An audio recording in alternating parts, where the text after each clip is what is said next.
আধ্যাত্মিক ও দিব্য জীবনের চর্চায় আমি শ্রীমতী লিলি বিশ্বাস আজ উপস্থিত হয়েছি। স্বামী বিবেকানন্দের রচিত জ্ঞানযোগ গ্রন্থ থেকে পাঠ নিবেদন করব। লন্ডনে প্রদত্ত বক্তৃতা 27 অক্টোবর 1896 সাল। সর্ববস্থিতে ব্রহ্মদর্শন স্বামীজি বলছেন, আমরা দেখিয়াছি, আমরা দুঃখ দূর করিতে যতই চেষ্টা করি না কেন, আমাদের জীবনের বেশিরভাগই অবশ্য দুঃখপূর্ণ থাকিবে। আর এই দুঃখ রাশি আমাদের পক্ষে একরূপ সীমাহীন। আমরা অনাদিকাল হইতে এই দুঃখ প্রতিকারের চেষ্টা করিতেছি, কিন্তু বাস্তবিক উহা যেমন তেমনই রহিয়াছে। আমরা যতই দুঃখ প্রতিকারের উপায় বাহির করি, ততই আমরা নিজেদের সূক্ষ্মতর দুঃখ রাশি দ্বারা পরিবেষ্টিত দেখিতে পাই। আমরা আরও দেখিয়াছি, সকল ধর্ম বলিয়া থাকে এই দুঃখ চক্রের বাহিরে যাইবার একমাত্র উপায় ঈশ্বর। সকল ধর্মই বলিয়া থাকে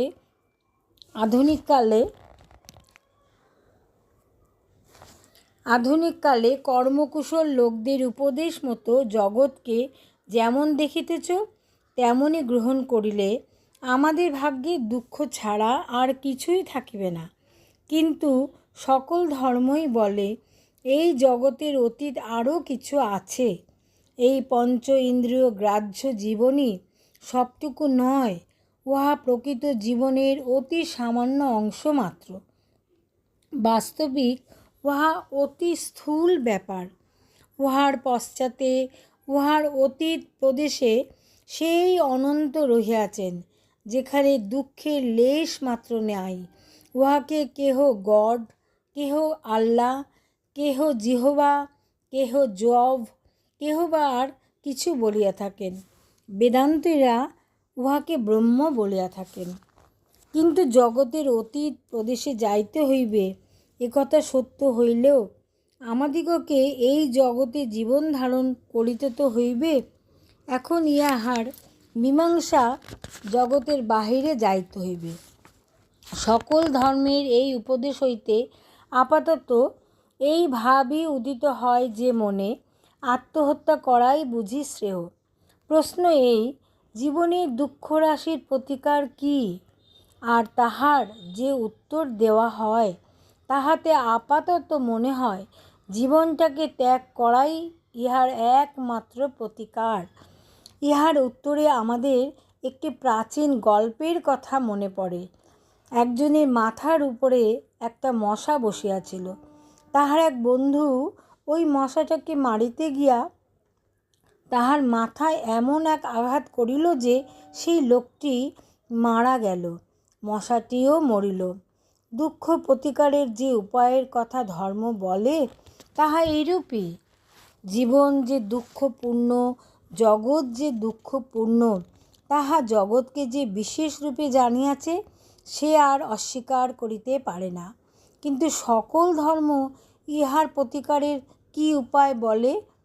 ধর্মগুলি বলে জগৎ কিছুই নয়, এই জগতের বাহিরে এমন কিছু আছে যাহা প্রকৃত সত্য। এখানেই বিবাদ। উপায়টি যেন আমাদের যাহা কিছু আছে সবই নষ্ট করিয়া ফেলিতে উপদেশ দিতেছে। তবে কি করিয়া উহার প্রতিকারের উপায় হইবে? তবে কি কোনো উপায় নাই? প্রতিকারের অন্তত আরেকটি উপায় প্রস্তাবিত হইয়াছে। বেদান্ত বলে বিভিন্ন ধর্ম যাহা বলিতেছে তাহা সম্পূর্ণ সত্য, কিন্তু ওই কথার যথার্থ তাৎপর্য কি, তাহা বুঝিতে হইবে। অনেক সময় লোকে বিভিন্ন ধর্মের উপদেশ সম্পূর্ণ বিপরীতভাবে বুঝিয়া থাকে। ধর্মগুলিও এই বিষয়ে খুব স্পষ্ট করিয়া কিছু বলে না। আমাদের হৃদয় ও মস্তিষ্ক দুই প্রয়োজন। হৃদয় অবশ্য খুব বড় জিনিস। হৃদয়ের ভিতর দিয়াই জীবনের মহৎ প্রেরণাগুলি স্ফুরণ হয়। হৃদয় শূন্য কেবল মস্তিষ্ক অপেক্ষা যদি আমার মস্তিষ্ক নাই থাকে, শুধু একটু হৃদয় থাকে, তাহা আমি শতবার পছন্দ করিব। যাহার হৃদয় আছে তাহারই যথার্থ জীবন, তাহারই উন্নতি সম্ভব। কিন্তু যাহার এতটুকু হৃদয় নাই, কেবল মস্তিষ্ক আছে, সে শুষ্কতায় মরিয়া যায়। আমরা ইহাও জানি যে কেবল নিজের হৃদয় দ্বারা পরিচালিত হন যারা, তাহাকে অনেক দুঃখ ভোগ করিতে হয়, কারণ তাহারা প্রায় ভ্রমে পড়িবার সম্ভাবনা। আমরা চাই হৃদয় ও মস্তিষ্কের মিলন।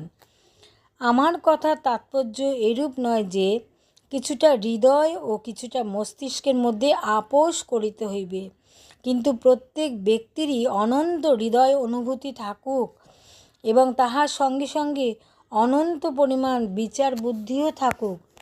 এই জগতে আমরা যাহা চাই তাহার কোনো সীমা আছে? জগৎ কি অনন্ত নয়? জগৎ অনন্ত পরিমাণ ভাব বিকাশের এবং তাহার সঙ্গে সঙ্গে অনন্ত পরিমাণ শিক্ষা অনুশীলন ও বিচারের অবকাশ আছে। অব্যাহতভাবে এই দুই ভাবই একসঙ্গে আসুক, উভয়েই সমান্তরালভাবে চলিতে থাকুক। স্বামী বিবেকানন্দের জ্ঞানযোগ থেকে আজকে সর্ববস্তুতে ব্রহ্মদর্শন থেকে পাঠ নিবেদন করলাম।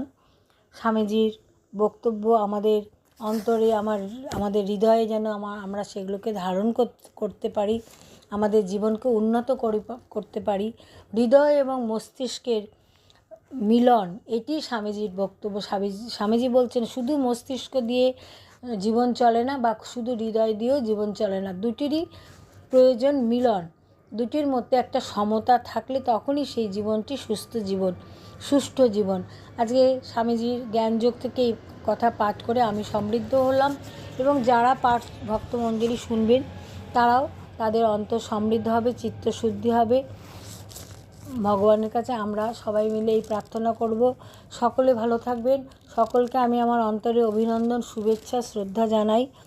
এবং এই পাঠ ভালো লাগলে আমাকে উৎসাহিত করবেন, আমার পাশে থাকবেন, আমাকে লাইক, এই পাঠ, এই ঈশ্বরীয় আলোচনার জন্য আমি যেন উৎসাহ পাই, এই জন্য আপনারা এই ভিডিওটিকে লাইক, শেয়ার করবেন এবং বেল আইকনের এটি সাবস্ক্রাইব করলে আমি উৎসাহ পাবো আরও ভগবানের কথা পাঠ করবার। আজকে এই পর্যন্ত। হরি ওম তৎসৎ। ওম শান্তি, ওম শান্তি, ওম শান্তি।